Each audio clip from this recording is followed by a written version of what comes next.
কঠিন উত্তপ্ত একটা গরম বাতাসের আযাব পৃথিবীবাসীর দিকে আসতে থাকবে। এমন আযাব কি এসেছে? গরম উত্তপ্ত বাতাস কি আসছে? একটু নাসার গবেষণাগুলো করে দেখেন বাসায় গিয়ে, তারা বলছে যে সূর্যের মধ্যে এখন কিছু বিক্রিয়া চলছে, বিস্ফোরণ চলছে। এমন হতে পারে অতি শীঘ্রই পৃথিবীর দিকে উত্তপ্ত গরম বায়ুর আযাব আসা শুরু করবে। দেখেন হাদিসের সাথে এক্স্যাক্টলি মিলে গেছেন। আল্লাহু আকবার। রিহান আমরা, মানে গরম উত্তপ্ত বাতাস আসবে পৃথিবীর দিকে।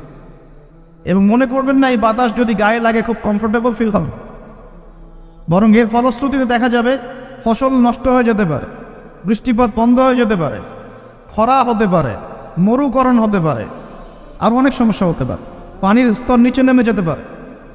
রিহান আমরা। আরেকটা হচ্ছে 2 ওয়াজালজালাতান, এবং ভূমিকম্প।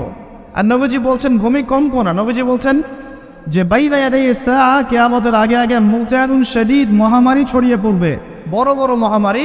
ওয়া বা'দাহু, আর মহামারীর পরে আসবে সানাওয়াতুজ জালাজিল, ভূমিকম্পের বছরগুলো।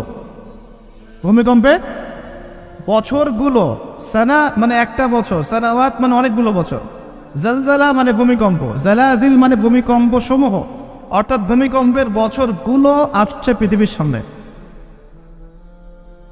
আপনারা তুরস্কের ভূমিকম্প সম্পর্কে জানেন। কিছু বিষয় আছে যেটা আমি এখনো মেলাতে পারছি না। বুঝলাম যে ভূমিকম্প ভিতর থেকে 12টার সুর হয়ে যাচ্ছে মানুষ, আর এখন এগুলোই শেখানো হয় যে আমাদের পূর্বপুরুষকে নাকি মানব থেকে তৈরি করা হয়েছে। এই আকীদায় যে বিশ্বাস করে সে স্পষ্ট কাফের। যে এরকম কোন আকীদায় বিশ্বাস করবে সে স্পষ্ট কাফের, এবং তাকে কেউ কাফের মনে না করলেও সে কাফের। এখানে বড় বড় অনেক ওলামায়ে কেরাম আছেন, আমি আসলে তাদের সামনে কথা বলতে লজ্জা বোধ করছি। আপনারা তাদের কাছ থেকে ফতোয়া জিজ্ঞেস করে, কেউ যদি বিশ্বাস করে যে আল্লাহ পাক মানুষকে নিজ হাতে আদম আলাইহিস সালামকে সৃষ্টি করেন নাই, বরং মানুষ বানর থেকে আস্তে আস্তে আস্তে আস্তে মানুষ হয়েছে, এই কথা যদি কেউ বিশ্বাস করে তাহলে সে ঈমান থাকবে না কুফরি হবে? ঈমান থাকবে? কোশ্চেন কালেও নয়। একজনকে চার্জ করা হচ্ছে। অবশ্যই এখানে একটা বিষয় আছে, এটা হয়তো সবাই ধরতে পারছে না। এখানে কিন্তু ইস্যু কয়েকটা আছে। একটা হচ্ছে বিবর্তনবাদ, একটা হচ্ছে ইতিহাস বিকৃতি, একটা হচ্ছে সমকামিতার শিক্ষা প্রদান করা, একটা হচ্ছে ইসলামিক যে মুভমেন্ট সেটাকে সবার সামনে নেগেটিভলি উপস্থাপন করা। এরকম কিছু ইস্যু কিন্তু উঠেছে। আমরা কিন্তু ব্যস্ত হয়ে আছি এই 12টার মানুষ নিয়ে, তাই না?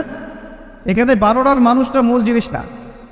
এই পুরো জিনিসটার মূল বিষয়টা হচ্ছে এমন কিছু প্রবর্তন করার চেষ্টা করা হচ্ছে যেগুলোর উপরে যদি আমাদের প্রজন্ম 10, 20, 30 বছর পড়াশোনা করে তাহলে 20 বছর পর একটা প্রজন্ম আসবে যারা আল্লাহকেই চিনবে না। এইটা উদ্দেশ্য ছিল, এটা উদ্দেশ্য। আরেকটা বড় উদ্দেশ্য হচ্ছে ইতিহাসকে বিকৃত করা। খেয়াল করে দেখবেন ফরায়েজি আন্দোলন, হাজী মোহাম্মদ শরীয়তুল্লাহ, তিতুমির, এই যে ইংরেজ বিরোধী বিপ্লবে যারা সর্বোচ্চ নেতৃত্ব দিয়েছিলেন আলহামদুলিল্লাহ, তাদের নামগুলো আস্তে আস্তে আস্তে আস্তে কিন্তু মুছে ফেলার চেষ্টা করা হচ্ছে। এবং এই জায়গায় কিন্তু এমন কিছু শাসনকে হাইলাইট করা হচ্ছে, যেমন সেন শাসন, খেয়াল করেন নাই? তাদেরকে হাইলাইট করার চেষ্টা করা হচ্ছে, এটা খুব ভালো ছিল। একটা জায়গায় দেখলাম দেখেছে ওইটা নাকি গণতান্ত্রিক ছিল। তা আমরা প্রশ্ন করতে চাই, ওই সময় গণতন্ত্র ছিল? সেন আর পাল বংশের সময় গণতন্ত্র বলে কিছু ছিল? কি দিয়ে মানুষকে কি শেখাচ্ছে আল্লাহ ভালো জানে। তো শিক্ষা ব্যবস্থার বেহাল দশা। কি দশা? বেহাল দশা। আমাদের সন্তানদের ব্যাপারে যদি আমরা সতর্ক না হই তাহলে ওই যে নবীজি বললেন ওয়াতুউল্লিমা লিগাইরিদ্দিন, ভূমিকম্প, আল্লাহর আযাব গজব আসার অন্যতম কারণ হবে ধর্ম বিবর্জিত শিক্ষা চালু করা। এবার শোনেন কি আযাব আসবে এই কাজগুলো করলে। এই কাজগুলো করলে কি আযাব আসবে একটু শোনেন, এরপরে আমি সামনের দিকে যাচ্ছি। কাজগুলো কি?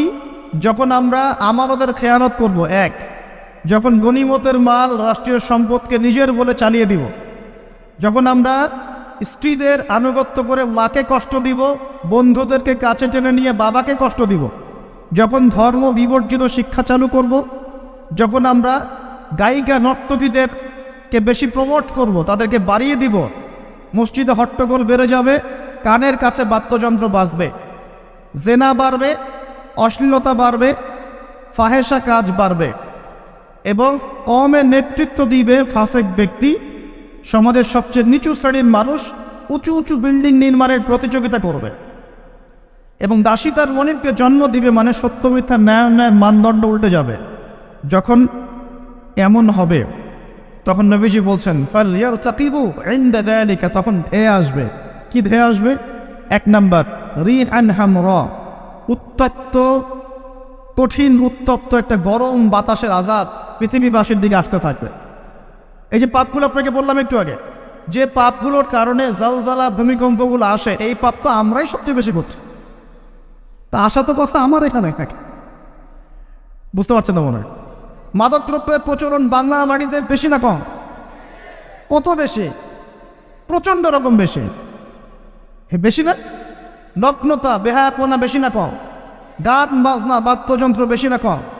সংস্কৃতির দোহাই দিয়ে আমরা সবাইকে এগুলো শোনাচ্ছি কিনা?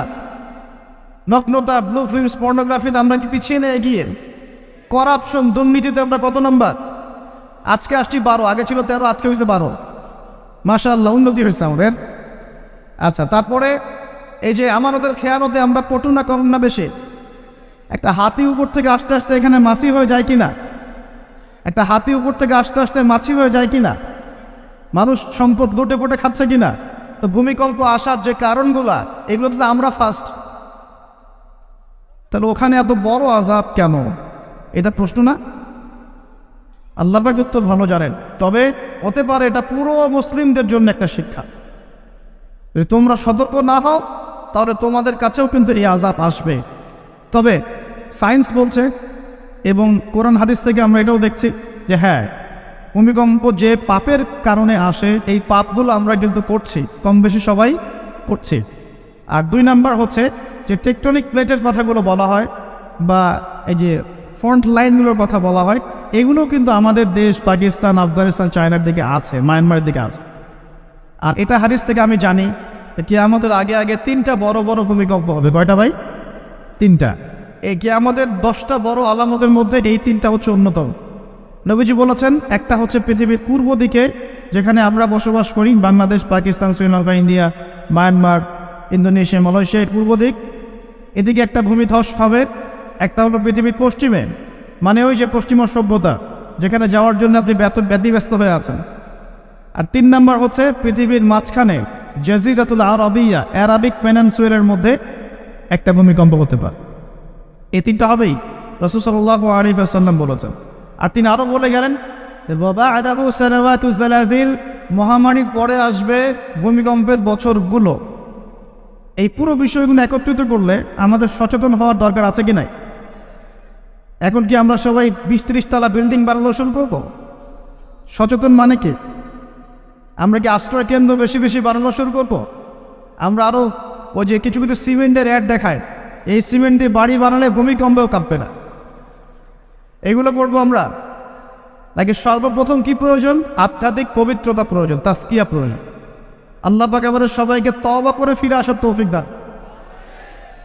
একই সাথে পশ্চিমাদের সমস্ত ষড়যন্ত্রের ব্যাপারে চোখ কান খোলা রাখার তৌফিক দান।